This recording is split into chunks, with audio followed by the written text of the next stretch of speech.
Sherry DeVille began her professional life as a licensed physical therapist. She was living in Tennessee when, at 32 years old, she decided that it was time for an exciting and outside-the-box opportunity. She flew to California and became a porn star. There is no excusing the failure of the media to reveal the real target of the environmental lawsuits, some of the hardest-working, poorest, and longest-suffering descendants of some of the West's oldest families. With his announcement Thursday that he is imposing steel and aluminum tariffs not only against China but also on Mexico and Europe, President Trump is taking trade policy in exactly the wrong direction. Former White House chief strategist Steve Bannon claimed that Deputy Attorney General Rod Rosenstein should be fired unless he provides the White House documents related to an FBI informant in contact with members of President Trump's 2016 campaign. TBS, Samantha Bee is an attention-hungry coward. She also appears to have the memory of a goldfish. Either that or she has the resolve of a Ritz cracker. President Trump claimed the U.S. would agree to a fair deal, or else there would be no deal with Canada as the two nations discuss renegotiating the North American Free Trade Agreement. Former National Security Advisor Susan Rice's son is an outspoken Trump supporter and serves as the president of Stanford University's College Republicans.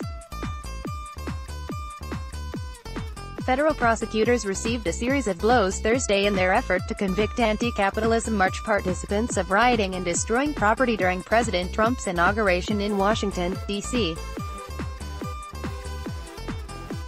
A new report claims that investigators from the U.S. Attorney's Office in Washington, D.C., recently interviewed former FBI Director James Comey in relation to the Justice Department's investigation of former FBI Deputy Director Andrew McCabe. The Environmental Protection Agency's Science Advisory Board unanimously agreed Thursday to vet a controversial proposal from Administrator Scott Pruitt that would block the agency from using scientific studies that do not make public the raw data used in research. Patricia Blagojevich, wife of former Illinois Gov.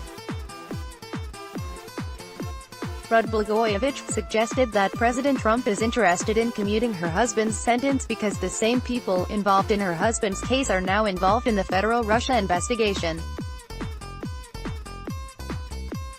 President Trump has stopped beating up on Republicans in Congress ahead of critical midterm elections, among the few instances in which the unconventional populist has embraced the role of traditional party leader. Ambassador Nikki Haley will unquestionably veto a morally bankrupt draft resolution on the violence between Israelis and Palestinians in Gaza, she announced late Thursday. Roseanne Barr is trying to get the phone numbers of Valerie Jarrett, Michelle Obama, and George Soros to apologize to them following her controversial tweet storm Tuesday which led to ABC's cancellation of her hit sitcom. Irvine, Caliph. The proxy fight between liberals and establishment Democrats flared up during a debate in Southern California, days ahead of the state's Tuesday primary. CNN's Jake Tapper compared President Trump's recent string of pardons to the gifts Oprah Winfrey frequently gives to members of her audience.